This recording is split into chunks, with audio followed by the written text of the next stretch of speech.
कुछ लोगों का कहना होता है कि घर के अंदर जवान बेटी पिता के ऊपर और भाई के ऊपर बोझ होती है, एक तरह से खतरा भी होती है दोस्तों। लेकिन कुछ लोग ये कहते हैं कि बेटियां बेटों के बराबर होती हैं, ऐसा कुछ नहीं होता है। लेकिन कई मायनों में उन लोगों की यह धारणा सच्चाई पर उतर जाती है जो लोग जवान बहन बेटी को अपने ऊपर बोझ मानते हैं।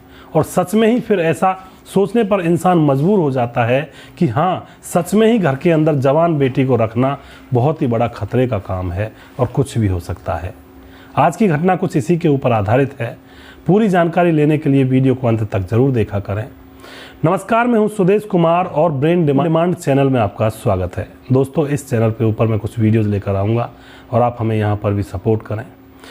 यह घटना बिहार के रोहतास जिले के कुबेर टोला की है। कुबेर टोला के अंदर एक अंजू नाम की लड़की रहा करती है अपने माता पिता के साथ। उसका एक छोटा भाई है अंजू, जो कि 21 साल की हो चुकी है। माता पिता ने उसको पढ़ाया भी है। माता पिता बड़े खुश हैं कि उनकी बेटी पढ़ लिख कर कुछ ना कुछ बन जाएगी, या फिर माता पिता यह सोच रहे हैं कि अगर पढ़ लिख कर नहीं बनेगी तो इसकी अच्छी तरह से शादी करवाएंगे और अपने घरवार की हो जाएगी। लेकिन अभी तक उसकी शादी के लिए लड़का ढूंढा नहीं गया था। दोस्तों, कहते हैं कि समय रहते सब कुछ हो जाना चाहिए। अगर समय रहते हम सब कुछ नहीं करते हैं या बच्चों की शादी नहीं करते हैं तो फिर ज़माना उंगली उठाने लगता है। लड़का हो या लड़की हो, अगर समय रहते शादी नहीं होती है और शादी के 21-22 साल गुजर जाते हैं और तब तक शादी नहीं होती है तो उसके बाद ज़माना चिढ़ाने के लिए भी कहने लगता है कि शादी होगी या नहीं होगी, शादी करोगे अपने बच्चों की या नहीं करोगे। तो ये ज़माना है, ज़माने के साथ चलना पड़ता है मजबूरी में। अब यहाँ पर अंजू 21 साल की हो चुकी थी, शादी अभी हुई नहीं है। अब अंजू, जो कहते हैं दिन का फेर होता है, अंजू जवान हो रही थी तो उसको अपने जीवन साथी की तलाश थी। घर वाले शादी कर नहीं रहे थे तो उसकी मुलाकात एक अंकित नाम के लड़के से हो जाती है। वह उसकी तरफ मुस्कुराती है तो अंकित भी उसकी तरफ मुस्कुरा देता है और बस यहीं से पूरी कहानी खराब हो जाती है। अंकित उससे प्यार करने लगता है। दोनों के नंबर इधर से उधर ले लिए जाते हैं और दोनों घंटों घंटों तक रात भर फ़ोन पर बातचीत किया करते हैं। कुछ दिनों तक तो यह सिलसिला बातों ही बातों में चलता रहा। लेकिन अब दो प्यार करने वाले आखिर कब तक दूर रहेंगे? मिलना तो उनको पड़ेगा। अब अंजू और जो लड़का अंकित होता है वह मिलने की प्लानिंग करते हैं। अंकित कहता है कि दिन में तो हम नहीं मिल सकते, लोगों को पता लग जाएगा, क्यों ना रात में ही मिलने का प्लान बनाएं। तो अंजू जो होती है वह कहती है कि ठीक है, मैं रात को घर से थोड़ा बाहर निकलूंगी चुपके से और तुम घर से बाहर मेरे घर के पिछवाड़े आ जाना। और जो अंकित होता है रात को बताए गए समय पर 11-12 बजे के आसपास वह अंजू के घर के पिछवाड़े आ जाता है और वहाँ पर वह दोनों मिलते हैं और संबंध बनाते हैं। अब उनको ऐसा लगता है कि पूरे दुनिया की खुशियाँ उनके ही कदमों में हैं। दोनों एक दूसरे से जब मिल लेते हैं उसके बाद अब यह सिलसिला हर तीसरे दिन दूसरे दिन का होने लगता है। अंजू जब भी देखती कि घर वाले सो जाते हैं तो उसके बाद वह अपने प्रेमी अंकित के पास फ़ोन करती और उसको बुला लिया करती घर के पिछवाड़े और दोनों संबंध बनाया करते। अब अंकित कहता है कि यार ऐसे मज़ा नहीं आता, बाहर घर से बाहर हम कब तक रहेंगे, इस तरह से कैसे करेंगे, तो कुछ और तरीका निकालो, मैं तो तुम्हारे कमरे में आना चाहता हूँ। अंजू कहती है कि मेरे कमरे में अगर घर वाले आ गए तो अंकित कहता है कि जब घर वाले सो जाएं तो तुम मुझे अपने कमरे में ही बुला लिया करो। जो अंजू होती है वह घर के ऊपर चौबारे में रहा करती है।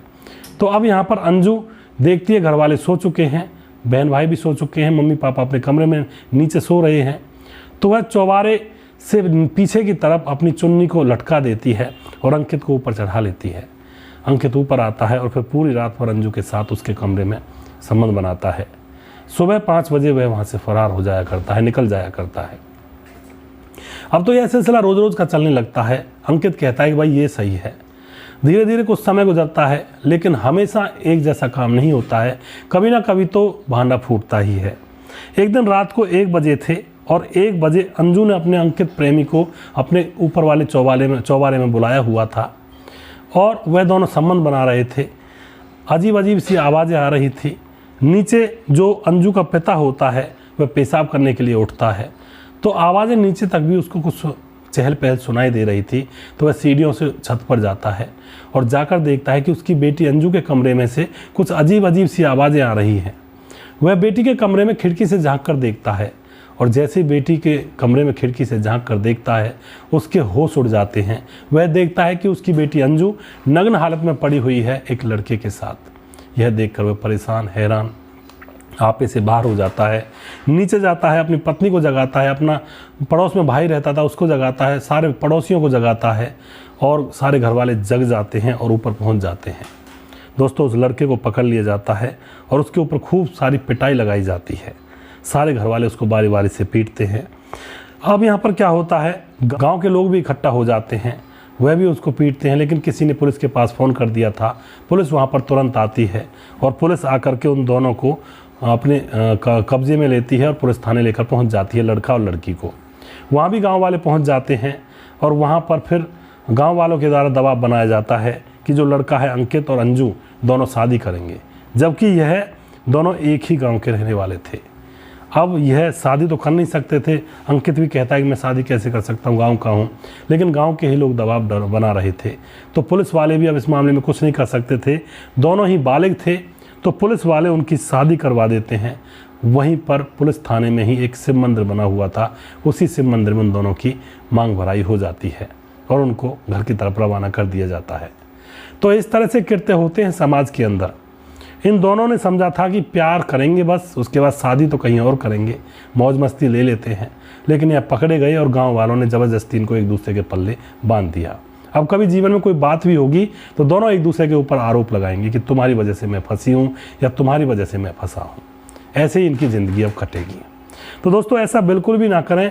हमारे घर वाले हमारे लिए कोई गलत जीवन साथी नहीं चुनते हैं, वो हमसे भी ज़्यादा प्यार करते हैं। हमारे लिए कोई गलत ना जीवन साथी चुनेंगे, ना ही कोई गलत जगह पर हमारा रिश्ता तय करेंगे।